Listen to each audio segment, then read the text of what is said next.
Mortal Kombat is my second favorite gaming franchise, and one of the first things I started doing with this YouTube channel was ranking every single ending in the franchise, doing so for each game separately. But now it's time to do the ultimate ranking, every single Mortal Kombat game ranked worst to best. Now I know there's a lot of these on YouTube, but none of the rankings I've ever watched have included every single Mortal Kombat game. There are 27 of these suckers, and I'll be ranking them all, alongside the 4 Injustice games. Gameplay matters a lot for Mortal Kombat games, but for me, the lore, story, and characters matter a ton too, and the value of those things will impact my placement of many games on this list. You're watching Rayl Deal Games, and I make new gaming videos every single Friday. If you like what you see today, you'll want to subscribe after smashing that like button. I literally adore Mortal Kombat, and I would love to discuss this storied series with you all in the comments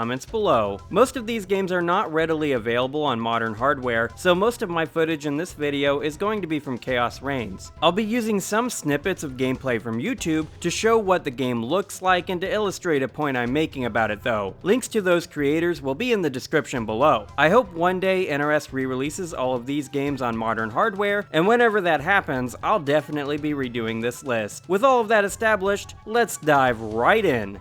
Number 31, Mortal Kombat 4 on Game Boy Color. Oh, were you expecting Special Forces? That game's not good, and we'll be getting around to it fairly early on in this list, but there are actually games worse than Special Forces. The absolute worst Mortal Kombat game is Mortal Kombat 4 on the Game Boy Color. This is what happens when you cross Mortal Kombat with Microsoft Paint, a conglomeration of cacophonous colors, creating a crucifying gameplay experience. Playing this game is serious torture at times because of the long match times, paired with awful hit detection and a severe lack of combo ability. Mortal Kombat as a franchise has always been centered on stringing combos together, and by the time Mortal Kombat 4 dropped, stupendously long combos were an expectation for the series. Playing this is honestly worse than that time my mom nearly sliced my ear in half while cutting my hair when I was a kid. If that doesn't illustrate just how bad this game is, then I don't know what else to tell ya. This is the worst Mortal Kombat game, but I wish I could say it was the worst by a wide margin. Unfortunately, that's not the case.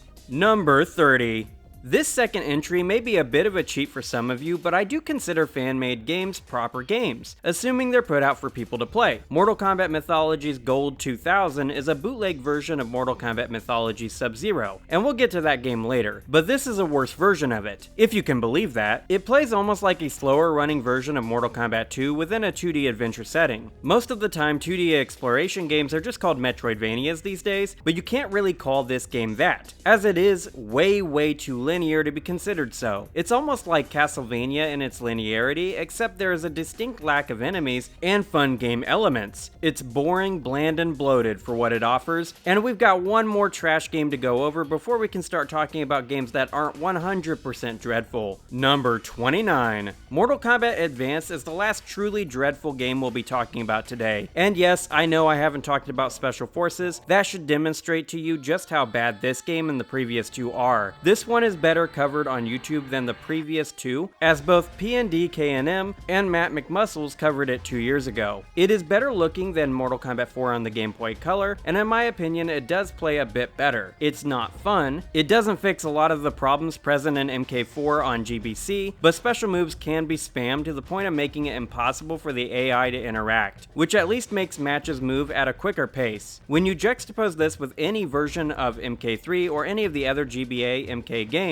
it's clear just how much of a downgrade this game really is. Number 28. Mortal Kombat Onslaught only existed for 1 year, which makes it land lower on this list almost by default. It just isn't playable anymore, and part of the reason it isn't is because it wasn't super amazing. I wouldn't call it bad by any means, and part of my impression of it is definitely impacted by the fact that I don't like mobile games. It's not even just because of the typical shady business practice mobile games have. I just don't like playing on mobile. I've never been a big mobile gamer even when I had a Game Boy Advance when I was younger. There are some cool cutscenes cutscenes that come with Onslaught, but that's all that's left now. The gameplay wasn't particularly enjoyable in my opinion, but once again, I was never the target audience for this game. Number 27. Now, I want to put this game within the context of its release. Handheld gaming was a pretty new concept in 1993. That means a lot of issues present in the Game Boy port of Mortal Kombat are hardware constraints. That being said, the real value of a game is whether it is enjoyable or not. And it doesn't really matter what the development story of the game is if the final product isn't that great. With a poor frame rate, restrictive controls, terrible black and green color scheme, and limited FOV, this game is just a really flawed version of the original Mortal Kombat game. And I get it. A kid in 1993 might have been happy enough to have this game playable on handheld, especially since some of the things I mentioned were problems across a lot of Game Boy games. But as someone who loves vintage games and pushes back against the rhetoric that they are just worse than modern games, it's not like there isn't anything to love about this title. This just happens to be the worst way to play the original Mortal Kombat in my book.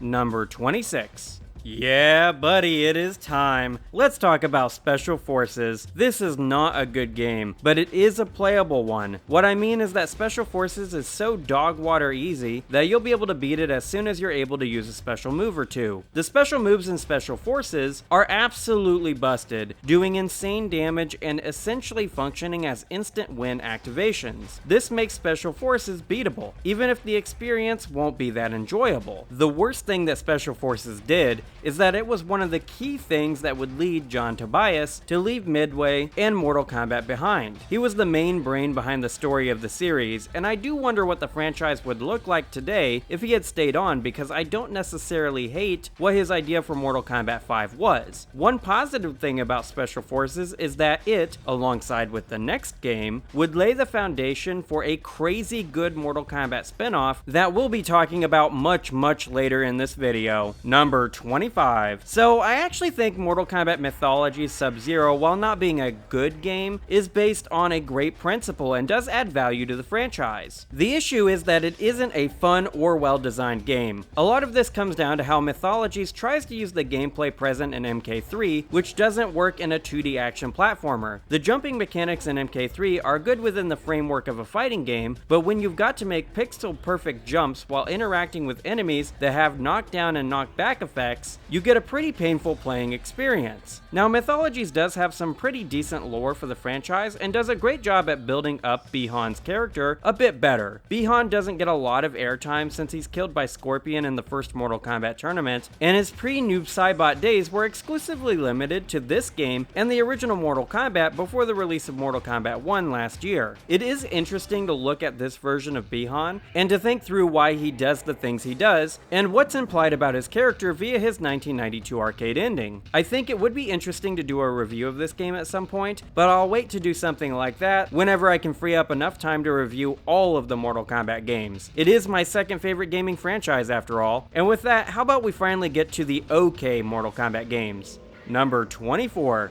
Yeah, I did say we were going to talk about Mortal Kombat games, but actually let's deviate for a second and talk about Injustice 2 on mobile. It is a shadow of the full experience, but that is to be expected from a mobile version of a AAA game. I do like how NRS adapted Injustice 2 for a different medium, as console games are extremely different from mobile ones, and they appeal to entirely different audiences. The UI in the game works for what it's trying to do, but the gameplay loses a lot from its bigger brother, and I never found myself playing this longer than 10 minutes or so, a handful of times. Considering the fact that I played Special Forces for longer should say a lot about this game, but I'm giving this game the edge since there's nothing seriously flawed about it. It's one of those things where I tried it, wasn't super into it, and just didn't have the time, will, or want to play more. That's why I'm going to put it down in the okay MK game category, and I could absolutely get it if there's some of you out there that would place it higher. Number 23. The GBA version of Deadly Alliance isn't too shabby, and really the biggest problem with the game is the delayed audio on pretty much every single action. It's crazy distracting, but if there weren't a better version of this game also on the GBA, I may have placed this one spot higher just because of how faithfully Midway was able to convert their 6th generation game onto the limited GBA hardware. You're able to do combos, it doesn't look half bad, and the audio is fairly accurate to the game even if it is delayed and is one of the game's worst aspects as a result. If anything, this game is a proof of concept for what Mortal Kombat could be on mobile, and if it weren't for this, we may not have gotten all of the mobile versions of Mortal Kombat games that we have. Number 22. Once again, I'm not a mobile gamer. Injustice Mobile isn't a bad game though. There is some fun to be had in this game, especially against other players. The coolest aspect of Injustice Mobile is the tag team aspect of it. The fact that you're able to use multiple characters in one fight is pretty neat, and it is something I do wish NRS would try to implement in a proper game again. I even like the way NRS worked in touchscreen mechanics into this game, as touchscreen based systems are something exclusive to mobile games. They just don't work the same in sit-down controller in hand games. Not worth nothing, this game looks excellent for 2013, especially considering the mobile nature of it. With just a little more oomph, this game would have landed maybe a spot higher for me. Number 21. Of all the NRS mobile games, this is my favorite one. Now, I have to make a really big distinction here that when I'm talking about mobile gaming, it's a little bit different than handheld gaming. After all, we are going to be talking about a PSP and GBA game later on in this list. I'm definitely more of an MK fan than a DC one, which definitely impacts why I like this one more than the two Injustice games. This is a spoiler for this video, but MKX is one of my favorite games in the franchise, so the fact that MK Mobile is based on MKX matters a ton. I hope that spoiler doesn't make you click off the video, but let's be real with ourselves here. If anyone puts MKX lower than their top 10 in the franchise, you probably can't trust their opinion anyway, so I'm not sure that's much of a spoiler. I don't have much more to say about MK Mobile over the other NRS mobile games, because I like it only a bit better. How about we move on from this and finally get to our first proper MK game, the 8th entry in the series. Number 20. You heard it here. Mortal Kombat vs. DC is an okay game, and I mean that in the purest sense of the word. It's okay, it's nothing special, and in comparison with the games we've been talking about, it's much better than the slop of this series. The best thing about vs. DC is that it breathed life into the Mortal Kombat franchise. Connecting MK to WB provided the series with an opportunity to be rebooted into the much beloved MK9, which we'll be getting to near the end of this video. Injustice is also possible because of this game, and both of the games in that series are a good bit of fun. I can't place vs. DC any higher on this list though, because there are some fundamental issues with the gameplay systems and story within it. At times the gameplay is actually broken, as moves will not work the way they should, making some combos incredibly inconsistent, for no reason at all. That's not something you ever want in a fighting game, and in addition to this, the story in vs. DC is quite poor. There's a lot of contrivances in the story and lore of this game to make it all work within the framing of making Mortal Kombat characters fight on the same level as DC superheroes and villains. I love Mortal Kombat, but none of the characters within that franchise are going to be able to fight Darkseid and other godlike entities like him. All of this would be fine if the gameplay was fun, but once again, that's not what vs. DC delivered. That's not to say there isn't some fun to be had in this game, but you'd be better served playing any of the good MK games coming up on this list. Number 19. This may be a hot take, but MK Trilogy is my least favorite version of MK3. I don't like the added loading times this version has, and I very much don't like the aggressor mechanic. I understand why loads of Mortal Kombat fans like this game, as it does provide the player with loads of characters and nigh infinite replayability as a result. It also came out at a time when arcade ports of games were still pretty rough, and this is a fantastic version of an arcade game for that time period. I don't want to undersell this aspect of this game either. Playing MK Trilogy at home on the PS1 or N64 would have been a better financial decision than trying to play the better MK3 games in the arcade. Number 18. Mortal Kombat 1, the most recent MK game at the time of this recording, isn't all bad. There are several parts of the game that are either pretty fun or an interesting idea at the very least. The invasion mechanic at first reminded me of the campaign framing for Dragon Ball Z Budokai 2, but unfortunately the mechanic is a hair underdesigned. With a better progression system paired with something similar to the Weapon Master mode in Soul Calibur 2, Invasions could have been the ultimate king of single-player content in an MK game. This actually would have been a good opportunity to flesh out the lore of this new era a bit better with separate sub-campaigns for each character, and doing an RPG light mode that is replayable for each character on the cast would have made this game so much better and much more well received. The cameo idea is also pretty interesting, and at first I was hopeful this this mechanic would allow NRS to work in more characters into the lore and story than they could feasibly design proper playsets for, but instead it really feels more like a shoehorning of the multiple timelines element of this new age of lore, and really the lore of MK1 is my major grievance with it. I'm a bit of a 3D era MK lore head, and while it was fun to be able to notice how the 3-act structure of MK1 was framed around the plots of Deadly Alliance, Deception, and Armageddon, it feels bad to see that era reduced to mere set dressing, especially since it is the best story and lore era of the entire franchise. I also think cameos make the combat feel bad most of the time, both as the user of a cameo and someone being hit by it. I would have much preferred just a tag system, maybe in a variable way like how Skullgirl's Second Encore does it. This is a new era, so I expected some character redesigns and rewrites, but most of the characters from the 3D era on the cast are so far removed from their original versions, I would have preferred if NRS just designed new characters. I don't really know who at NRS really loves Shang Tsung, but I was not pleased with the Titan Shang Tsung posing as Damashi plot twist in the middle of the campaign, and Titan Havoc is just a bastardized version of the character and really ruined the only thing about Chaos Reigns I was looking forward to. The multiple timeline MCU-ification of MK's plot and world just really ruins what made Mortal Kombat unique and interesting, the realms and the political intrigue and machinations between them as they all vie for more power and influence. I'm pretty open with the fact that I've never been a big fan of the Hourglass arc, but I did have some hope for this game because the writers were given the perfect opportunity to be able to take Mortal Kombat in a brand new direction. But that's just not what MK1 is. With better single player offerings and gameplay, I would have put this one higher up on the list though.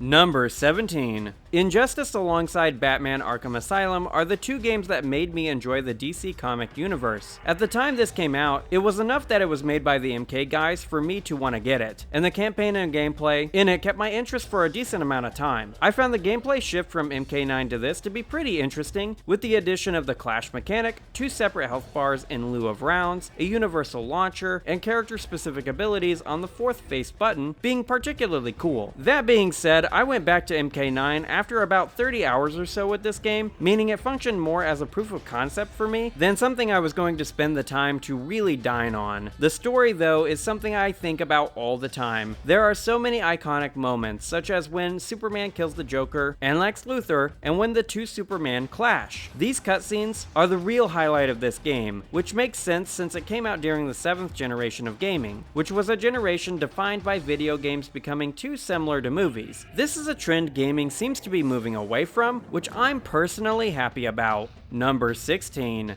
Mortal Kombat Gold is the Dreamcast port of Mortal Kombat 4, and it is fairly faithful to that game. I typically prefer the original versions of games, especially when it comes to arcade titles, and this is one of those cases. Gold doesn't play as well as MK4, as it has more loading screens and some crazy unbalanced characters, such as Sector. Now, I don't think every fighting game needs to be balanced because I play these types of games mostly as a solo player, but I don't like completely busted characters or strategies in games. Whenever I find out that a build or character is busted in a game, it actually makes me want to play that character or build less. And if there is a version of the game that lacks that broken element, I'm just gonna go with that version instead, such is the case with Gold. Number 15. Mortal Kombat Tournament Edition is the revised Deadly Alliance GBA port I referred to in my Deadly Alliance GBA entry at number 23. This version of Deadly Alliance runs far better, and the audio issues present in the first version were fixed. This game is actually pretty great, and if it had access to more buttons and just a little expansion of its combo system and gameplay framework, I would actually put this right above Deadly Alliance on this list. This game feels more aggressive and more fun to play at times than its older PS2 brother. At this point in time, this is my second favorite handheld MK game, as it adds oft-forgotten characters back into the franchise. In this case, I love seeing Serena again because Tournament Edition is the first time she's been around since Mythology Sub-Zero. The romance between her and Bihan is something I would love to see expanded on more, even though Mortal Kombat 1 seems to have thrown that aside in favor of a romance between him and the new Sector. I really want NRS to copy what Capcom has been doing with their remasters and ports of their back catalog of classic games. I would love a collection of every Mortal Kombat game from the days gone past, and if something like that ever happens, you all can expect to see an in-depth review of this forgotten GBA gem. Number 14. Mortal Kombat Unchained is the PSP port of of Mortal Kombat Deception, and it does a decent-ish job of recreating that experience for handheld. This game does change up the character roster a bit, including combatants like Frost and Jax, but the combat cast, graphics, and general feeling of this game feels like a muted version of its far better 6th generation console counterpart. Because of the original version, I can't place this game any higher, as I have no will or want to play this over it. Number 14. Mortal Kombat 4's gameplay feels a bit jarring and weird when you first start playing the game, and in that way MK4 gives a bad first impression. But as you get better with the game, I do think MK4 gets a bit more interesting to experience. I love playing Tanya in this game, and she is absolutely unfair. She is crazy good in base MK4, and in my opinion, she's pretty unmatched. Now, I did most of my playing without knowing about tier lists, and now that I know that she's busted, I probably wouldn't play her as much these days. I'm not a competitive MK player, so I'll concede that I could be completely wrong in that regard, but I'm pretty sure I've seen people talk about her being super good. MK4 introduces a lot of interesting mechanics between its utilization of 3D, weapons, and maximum damage pushbacks. I'm pretty partial to this 5th gen era of graphics, so I personally really find this game to have its own sort of beauty. Pairing this with some pretty fast gameplay, and MK4 really feels like an arcade game in just the right ways. Arcade games just had this speed and crunchiness to them that have been lost over the course of the past few decades, and whenever I see one of these in an arcade, I always have to go out of my way to give it another try. I'm hoping that one day these old MK games will get a modern port so that I don't have to ravenously devour my play sessions with them whenever I come across an old arcade machine in the wild. MK4 is also the first game in the franchise to really start to flesh out the lore and story of the series. The first 3 games had the demo mode panels that explained the background of the characters and the main conflict of the game, but MK4 takes it a step forward with how character endings sometimes cross over between one another, making multiple endings canon. A lot of subplots start in this MK4 era, such as Liu Kang turning down Kitana's offer to move to Edenia, which would later lead to his death, Scorpion learning that Quan Chi is the real killer of the Shirai Ryu, and Raiden ascending to Elder God status. Some other plot points show up in Gold, such as Cyrex getting his memories and humanity back, and Kung Lao and Goro coming to a mutual warrior's understanding. I'm just including that here because I want to keep all of the lore in one place, but the addition of those definitely boosted Gold up a bit for me. Shinnok, in a gameplay sense, isn't a great boss and isn't particularly threatening, but Shinnok's conniving is such an important part of MK lore, and considering the arcade constraints of this game, Midway was able to piece together something really interesting. This era is kind of memed on because of the cheesy as hell voice acting in it, but I really find this to be a part of the game's charm. Don't get me wrong, every time I hear Jax say, "This isn't a brutality, it is a fatality." Wait,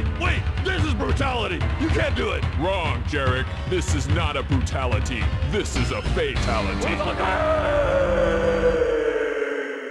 I can't help from laughing.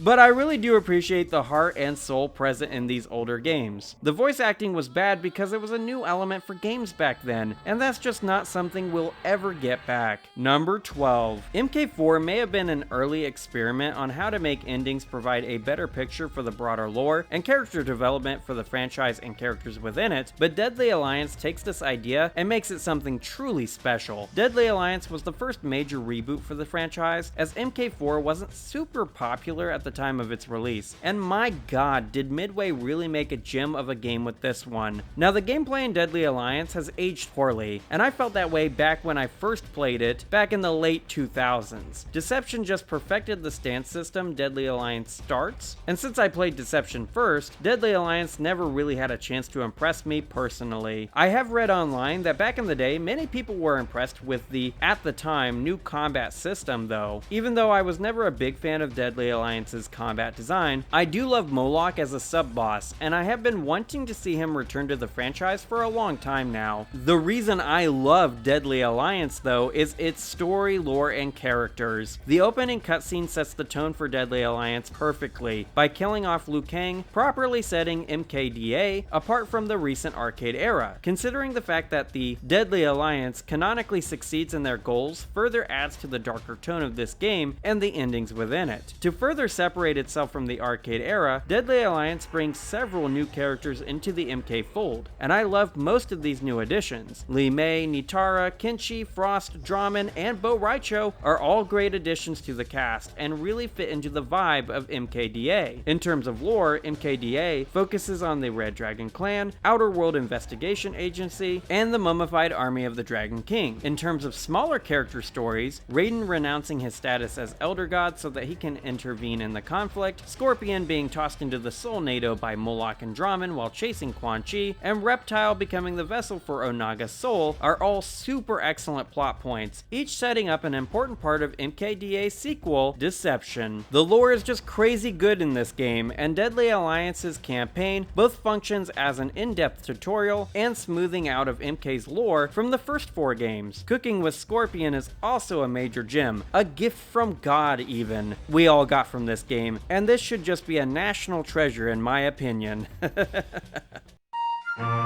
This week on Cooking with Scorpion, learn about chopping, tenderizing, chopping, cake decorating, and chopping. Number 11. Mortal Kombat 3 really pushed the boundaries for what the franchise could be in a lot of ways, but since there is a better version of MK3 we'll be talking about later, this game just barely got left out of the top 10 for me. I love the new characters introduced in this game, as Sindel, Cabal, Cyrax, Sector, Nightwolf, and Shiva are all simply excellent. Scorpion and Raiden sit on the bench, which definitely hurt MK3's initial impression with loads of Mortal Kombat fans back in the day, but I think it's important that characters sit on the bench from time to time. The vibes of MK3 are actually on point and firing on all cylinders. I like Earthrealm getting invaded much for the same reason that I like Hell invading Earth in Doom 2. In the original lore of this game, the combatants are fighters who are strong enough to resist having their souls stolen by Shao Kahn's Soul Nado, and I really like the focus on soul magic and Shao Kahn's mastery of it. It's a feature of his characterization that NRS has completely forgotten or otherwise written out of his ability suite, but arcade-era Shao Kahn was just something else entirely. Even getting to him is insanely difficult because of Motaro, who was first introduced in this game. The techno-fleshy look of the centaurs in MK3 is something I wish we would see more of in this franchise. Centaurs are just hard to make work within the fighting framework of the series, I suppose. All in all, with some interesting backdrop designs, introduction of the dial-in combo framework that would become a core part of MK's identity, and how it is the perfect ending to the original MK trilogy, MK3 is a truly special game in the series and definitely one of the best. Number 10.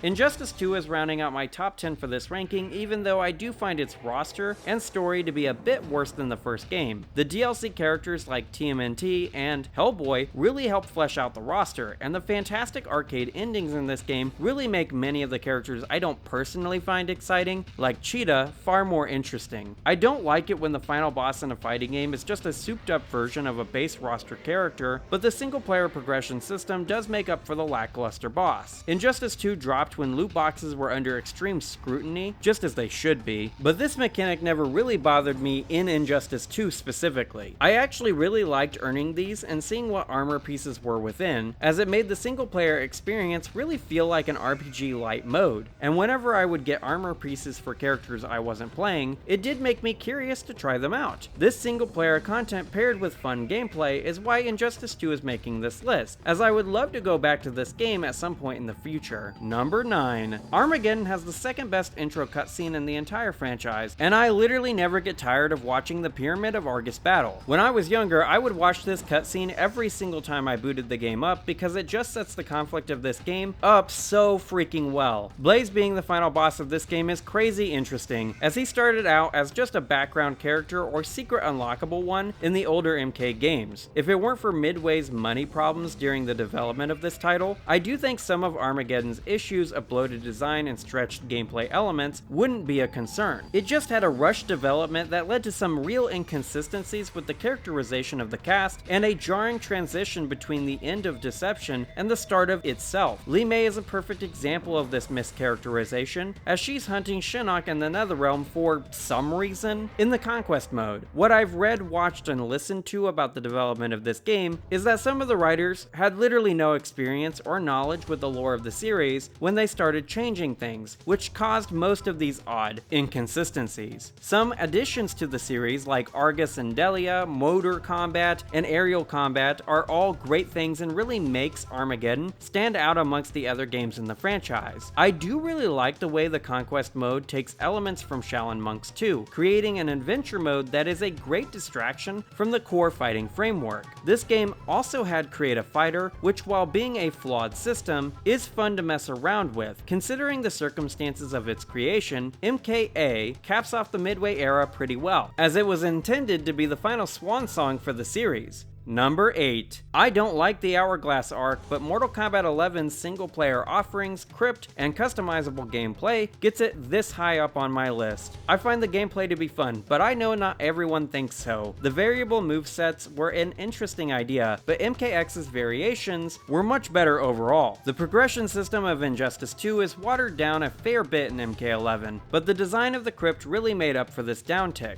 Sometimes, when I grinded through a few dozen towers in an MK11 session, I would take a second to enjoy running around and exploring the crypt, which helped break up the gameplay a lot. Mortal Kombat really needs these side modes. Things like the MK11 crypt, puzzle, and motor combat creates this super fun loop of hitting the lab, playing some towers, and relaxing with a minigame, side mode, before looping back around to the start again. MK11 does have one of the best suites of character endings, which definitely impacts my personal enjoyment with the game. I value endings quite highly in my evaluations of these games, as they are core to my enjoyment and understanding of each character on the roster. Even though the story is absolute dog water, Collector and Geras are cool new characters, and there are a couple of scenes that are fun to watch, such as when Shao Kahn and Kotal Kahn fight or when Fire God Liu Kang is finally born. Scarlet and Fujin's return and Frost's redesign are also major highlights of this game. Resetting time was unnecessary, forced, and unsatisfying though, but since they did it, they should have committed fully to the bit and just made an entire cast of new characters. It would have been interesting to play as the Great Kung Lao for the first time, as the post-credit ending of MK11 implies that's where the series was going. I'll never understand why Shang Tsung gets so much love in this game and MK1 either. I may not ever be able to forgive the writers for tossing Dark Raiden stupidly to the side, unnecessarily resetting time, and canonically buffing Shang Tsung, but I do still like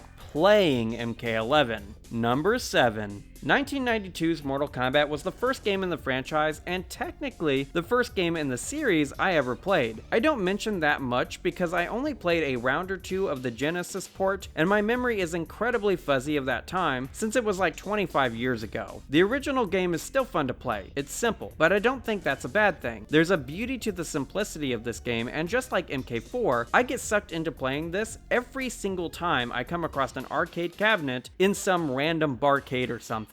The art direction and story framework of this game is unlike anything else in the history of gaming, and the bloody beauty of the fatalities in this game was one of the major things that led to the creation of the ESRB rating system. Goro is also a super awesome sub-boss, and this game really set the tone and player expectation that fighting games would have super difficult and unique boss fights at the end of the tower. Number 6. And Mortal Kombat 2 would not let down in this regard either. Kintaro and Shao Kahn are both super excellent bosses, and Shao Kahn is one of my favorite bosses in all of gaming history. I'll talk more about the specific version of Shao Kahn I like the most later, but MK2's is still pretty cool on his own. MK2 also really cranked up the blood and gore, doubling the number of fatalities, and the Midway team also added friendships to poke fun at the criticisms the first game garnered. The expanded roster of MK2 introduced some all-time fan favorites to the franchise, such as Baraka, Melina, Kitana, Jax, and Kung Lao. The design of the stages, with their focus on Outworld, really expands the world building of Mortal Kombat's mythology in organic, atmospheric ways. The Deadpool is literally one of my favorite stages of all time, and the Living Forest is possibly the most iconic area of Outworld to this very day. MK2's gameplay is simple and easy to pick up and play, making it one of the better games to play with friends who aren't super big MK fans themselves. Number 5. My favorite version of MK3 is Ultimate Mortal Kombat. Kombat 3. Everything I said about MK3 applies here, and this game brings in even more characters and content to further expand its offerings. UMK3 is the perfect intersection of content and well-running software, as load times are short and the speed of the series skyrocketed in this entry. The implementation of the run button in these MK3 games, in conjunction with dial-in combos and a heavier focus on stringing stupendously long combos together, is truly fantastic, and adds to the flow and feel of Mortal Kombat. There's a reason dial-in combos became a series staple following this game. That's how important MK3 is to the history of the franchise, and UMK3 is just the best implementation of this system. The lore doesn't get expanded too much further from base MK3 with the integration of the other characters, but they are super nice additions to the gameplay. Because this is the best version of MK3, UMK3 was a clear and easy pick for rounding out my top 5. Number 4. Shaolin Monks is one of the best non-canon video game spin-offs ever made. Playing through the modified events of MK2 in this title was super fun, and I loved playing through this game co-op and on my own. I've beaten this game time and time again, at least once with all 4 playable characters, and 3 separate cooperative playthroughs. The levels in Shaolin Monks are well designed, fun to explore, and interactable. I really like the different zones in this game and the way you could throw enemies into environmental hazards, like the mouths of the trees in the living forest. There's light progression mechanics in this character action game too, and the addition of mortalities is a nice touch. Brutalities even show up in this game via the introduction of a rage type mode, where the player is able to activate their brutality and just go through a process of essentially one-shotting every enemy in the room. In the story department, Shaolin Monks adds further context to Liu Kang and Kung Lao's characters. Their relationship as friendly rivals has never been better than in this game, and it's always been a shame to me that this Kung Lao has never been brought back through the characterization of NRS era Kung Lao. Each of the bosses in this game also have specific finishing moves that cap off their boss fights, which adds to the cinematic nature of the fights in this game.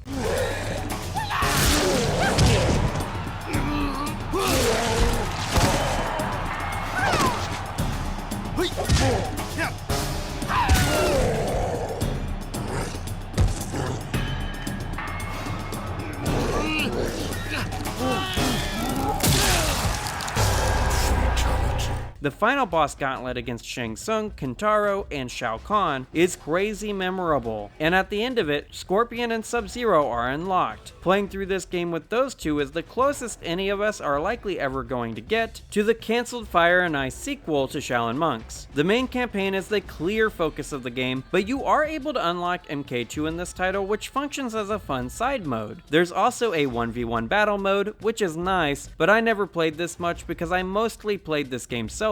Whenever I did play with someone, it was in co-op most of the time. I would love to see a remaster for this game. Restarting this side series could be the saving grace for MK lore that we all desperately need. Number 3. NRS's first game, MK9, is particularly special to me. It's a canonical continuation from Armageddon, with characters that are super fun to play, with a roster that includes every major arcade-era character. Kenshi is even given a DLC slot, alongside Scarlet, Rain, and Freddy. Freddy was a genius guest character, and it blew my mind seeing one of my favorite horror icons show up in one of my favorite gaming franchises. Alongside this, Babalities were back, the tag team mode was lit, the X-rays were brutally beautiful, and the challenge tower was a nice distraction. Level 300 of the challenge tower is one of my favorite fighting game challenges, and I did it with every character on the cast without using any continues. MK9 Shao Kahn boss fight is literally my favorite one in the entire franchise, and is one of my favorite video game bosses of all time. Kintaro and Goro are excellent sub-bosses too. The story mode is pretty good as well. There are some issues, mainly caused by the chapter system, but other than that, it's a solid bit of plot and sets up plenty of great possibilities for future games. It's super unfortunate NRS wasted that potential. There were just loads of great moments in MK9, such as when Sindel kills everyone, Raiden kills Liu Kang, Raiden offers the souls of the dead to Quan Chi, Shao Kahn kills Kung Lao, and Liu Kang uses a fatality canonically on Shao Kahn. Cyber Sub-Zero is a super cool idea, pun intended, and I really wish NRS would have stuck to their story guns with this one. The endings were mostly lackluster, but the campaign itself set up MKX quite well. Time travel is a tricky storytelling device to play with, as I know from personal experience having written a time travel romance manuscript myself. Considering the trickiness of time, the conundrum of the clock,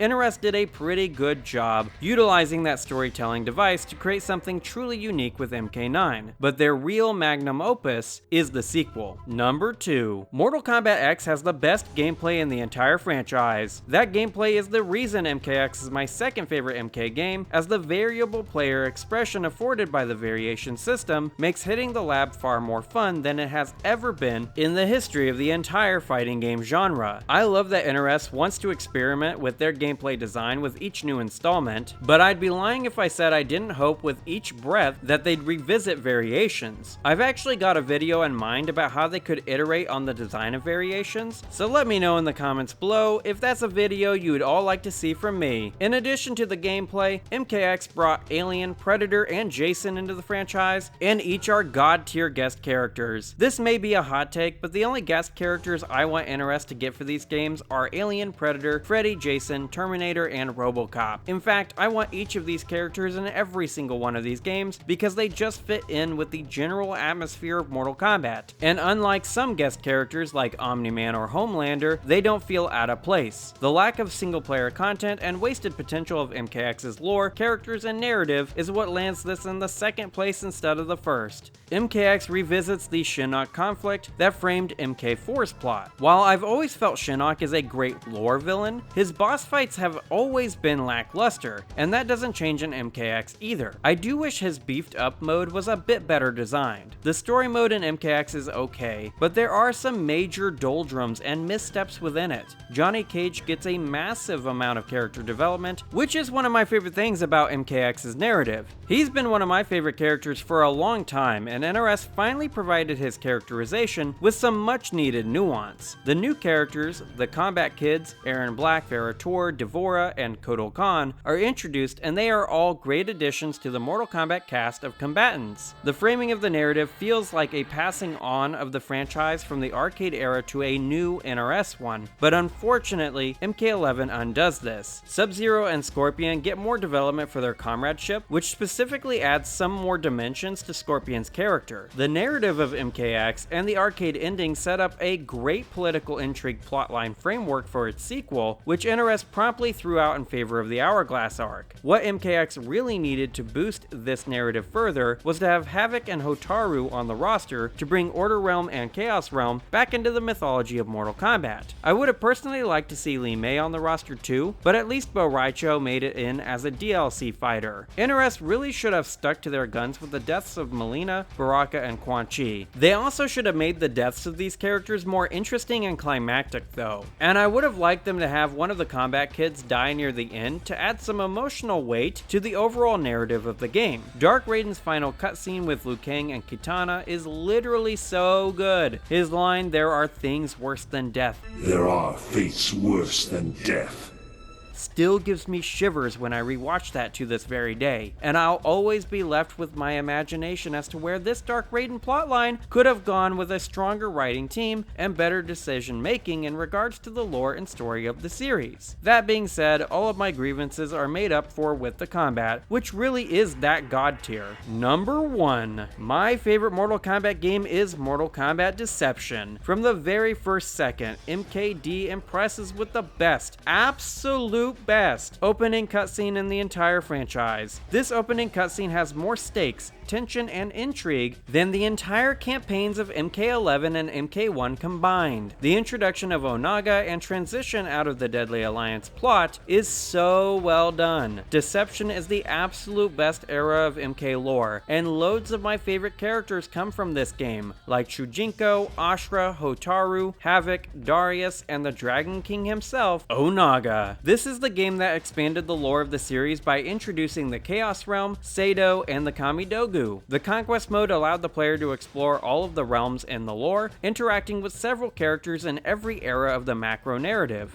and learn more about the new stuff Deception introduced. Many characters get crazy good subplots too, such as the way Li Mei is saved from the Deadly Alliance by Bo Raicho, Scorpion becomes the Elder God's champion, Noob Saibot is confirmed to be the corrupted soul of Bihan, Ermac starts to become good as this is the first game where they receive any real characterization, and Ashra seeks to cleanse herself of sin so that she can leave the Netherrealm. Ashra does canonically manage to purge the taint of her demonic origin, and is expelled from the Netherrealm too. And there's actually this side quest in the Conquest mode the player can do where they retrieve her Crisp Blade for her afterward. Souls mattered much more in the mythology of Mortal Kombat back in the Midway era, as taint or corruption was a larger focus in Deception through this Ashra plot and the main Shujinko plotline. While the chronology of the Conquest mode is a bit wonky, it is designed to get the players used to most of the characters on the cast and functions somewhat as an extended combo tutorial for the game, making it super great for newcomers. In terms of other new characters, Shujinko's interactions with Hotaru and Havoc are both super interesting, especially with the way the plot undergoes a time skip after he interacts with each. Classic arcade characters get reintroduced into the series too, as Sindel, Nightwolf, Melina, Cabal, Ermac, Jade, Noob Saibot, Smoke, Baraka, and Tanya all return after sitting out the bench for either 1 or 2 games. Even these characters get their own side plots, as Melina's interactions with Baraka are crazy cool, and Melina's fight in the Beetle Lair against a Baraka body double is top tier. These small details all feed into the endings and how Midway was firing on all cylinders in regards to their writing of each character's ending. Canonically, Raiden's ending follows right up after Shujinko's, which adds a bittersweet element to Deception's story. As a kid, I was always super invested in the process of unlocking each character's ending because Onaga is a fun boss fight. Whenever I get tired of playing, taking a break with puzzle combat and chess combat is super relaxing. I can't say I ever got too tired of the gameplay in MKD though, because the stages are unique in some interesting ways. Falling Cliffs is legitimately one of my favorite fighting game stages of all time, and all of the death traps introduced in this game are a nice addition, and a great way of innovating upon the idea of stage fatalities. Whenever MK13 comes out, I'll cross my fingers and hope that this franchise will return to the heights of Deception, much in the same way I always do when every new MK game is revealed. And that's the video, my guys. What's your favorite Mortal Kombat game? Let's discuss it in the comments below, and while you're there, smash that like button, subscribe, and ring the notification bell. That's the only way to make sure you don't miss out on my future video game based creations. I make new gaming videos every single Friday, and at least once a month